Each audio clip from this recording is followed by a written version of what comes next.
नमस्कार। तो आज हम बात करने वाले हैं अंकुर वारिकू की किताब गेट एपिक शिट डन के बारे में और समझेंगे इसके सबसे ज़रूरी आइडियाज़। ये सिर्फ सोचने के बारे में नहीं है, बल्कि असल में काम करने के लिए एक प्रैक्टिकल गाइड है। चलिए शुरू करते हैं। सोचिए, एक लेखक अपनी किताब की शुरुआत एक बड़ी ही चौंकाने वाली बात से करता है। वो कहते हैं, मुझे जिंदगी में नुस्खों से मतलब प्रिस्क्रिप्शन से सख्त नफरत है। और फिर कहते हैं कि ये किताब उन्हीं से भरी हुई है। ये जो विरोधाभास है ना, यही इस किताब को इतना दिलचस्प बना देता है। क्या कभी ऐसा लगता है कि जिंदगी के बड़े बड़े सवालों पर आकर अटक गए हैं? ये किताब कोई रूल बुक नहीं है जो आपको बताए कि क्या करना है। इसका असली मकसद है ऐसे सवाल उठाना जिससे हर कोई अपने जवाब खुद ढूंढ सके। ये किसी और के रास्ते पर चलने के लिए नहीं, बल्कि अपना रास्ता खुद बनाने के लिए एक गाइड है। तो ये जवाब मिलेंगे कहाँ से? किताब का पहला हिस्सा हमारी भीतरी दुनिया, यानी हमारे मन और हमारी सोच को साधने पर है। वारिकू कहते हैं कि कोई भी बड़ा काम करने से पहले हमें अपने अंदर की दुनिया को समझना और उसे कंट्रोल करना सीखना होगा। चलिए देखते हैं कैसे। एक बहुत ही कॉमन प्रॉब्लम है जिससे शायद हम सब कभी ना कभी जूझते हैं, दूसरों से अपनी तुलना करना। हम ऐसा क्यों करते हैं और इससे बाहर कैसे निकलें? ये किताब हमें इसका रास्ता दिखाती है, और इसकी शुरुआत होती है हमारी कुछ पुरानी गलत सोच को तोड़ने से। हम अक्सर सोचते हैं कि दुनिया एक केक की तरह है, अगर कोई दूसरा बड़ा टुकड़ा ले लेगा तो हमारे लिए कम बचेगा। इसे जीरो सम सोच कहते हैं। लेकिन किताब कहती है, रुको, ये सोच ही गलत है। असल में दुनिया पॉजिटिव सम है, यानी हम सब मिलकर केक को और बड़ा बना सकते हैं। किसी और की सफलता आपकी सफलता को कम नहीं करती। दूसरा बड़ा बदलाव है फिक्स्ड से ग्रोथ माइंडसेट की तरफ जाना। फिक्स्ड माइंडसेट वाला इंसान फेल होने पर सोचता है, मैं एक फेलियर हूं। वहीं ग्रोथ माइंडसेट वाला इंसान उसी सिचुएशन में सोचता है, ये सिर्फ एक असफल कोशिश थी। देखिए, सिर्फ शब्दों का ये छोटा सा फर्क हमारे पूरे नजरिए को, हमारी पूरी दुनिया को बदल देता है। तो सवाल ये है कि ये ग्रोथ माइंडसेट बनाएं कैसे? किताब में 3 बड़े प्रैक्टिकल तरीके दिए हैं।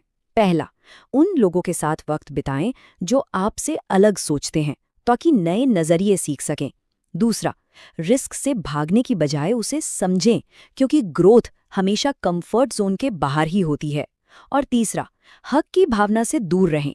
ये न सोचें कि दुनिया आपको कुछ देने के लिए मजबूर है। ठीक है, तो माइंडसेट तो सेट हो गया, लेकिन सिर्फ सोचने से तो काम नहीं चलेगा, राइट? एक मजबूत मानसिकता का फायदा तभी है जब हम उसे एक्शन में बदलें। तो अब हम चलते हैं किताब के दूसरे हिस्से में, जो हमारे कामों और फैसलों के बारे में है। टाइम मैनेजमेंट का मतलब ये बिल्कुल नहीं है कि आप हर मिनट प्रोडक्टिव रहें। वारिक को यहाँ मशहूर अर्जेंट इंपॉर्टेंट मैट्रिक्स को एक नए नज़रिए से दिखाते हैं। वो कहते हैं कि हमें अर्जेंट और इम्पॉर्टेंट कामों के बीच अपना एक बैलेंस खोजना होगा।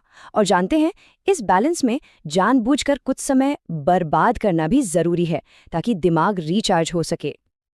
बड़े बड़े फैसले अक्सर हमारी हालत खराब कर देते हैं, है ना? कन्फ्यूजन ही कन्फ्यूजन होता है कि क्या सही है और क्या गलत। इस कन्फ्यूजन से निकलने के लिए किताब एक बहुत ही आसान 2 स्टेप का तरीका बताती है। पहला स्टेप है लॉजिक, मतलब दिमाग से काम लेना। जैसे इस स्लाइड में कॉलेज चुनने का एक उदाहरण है। देखिए, यहाँ कॉलेज की रेप्यूटेशन को 40% वेटेज दिया है और कोर्स को 20%। हर ऑप्शन को इन पैमानों पर स्कोर दिया गया है। ऐसा करने से ना भावनाएं साइड में हो जाती हैं और एक क्लियर लॉजिकल जवाब सामने आ जाता है। अब लॉजिक का काम तो हो गया, पर दिल का क्या?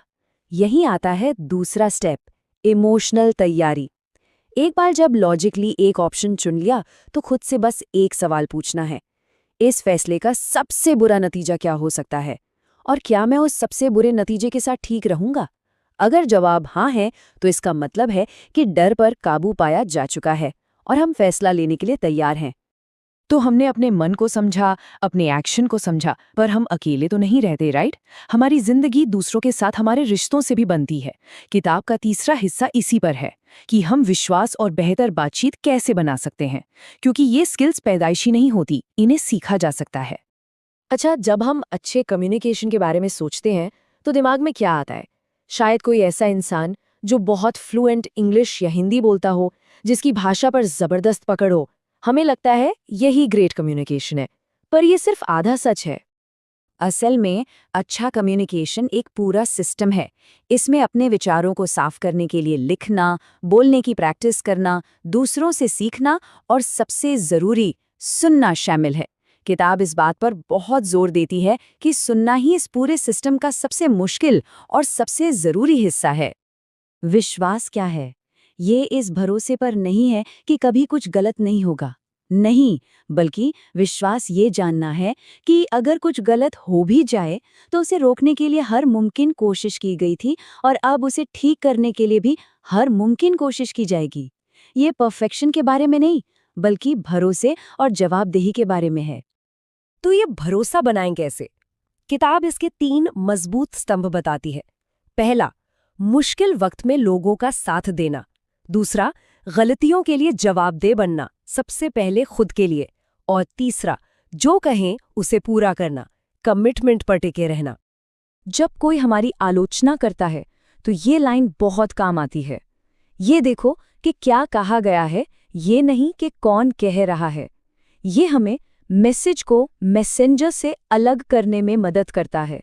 इससे हम बात को पर्सनली लेने के बजाय उससे कुछ सीख सकते हैं। तो हमने मन, एक्शन और रिश्तों तीनों को समझ लिया। अब हम आते हैं इस किताब के सबसे बड़े, सबसे ज़रूरी आइडिया पे कि इस सब का असली लक्ष्य क्या है, और वो है अपने गुरु खुद बनना। इस पूरी जर्नी का असली मकसद सही जवाब ढूंढना है ही नहीं, बल्कि सही सवाल पूछना सीखना है।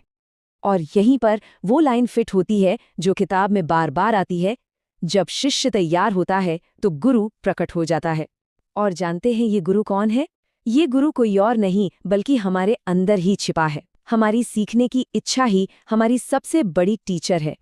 तो इस पूरी चर्चा के बाद वो पहला सवाल क्या होगा जो हम खुद से पूछेंगे?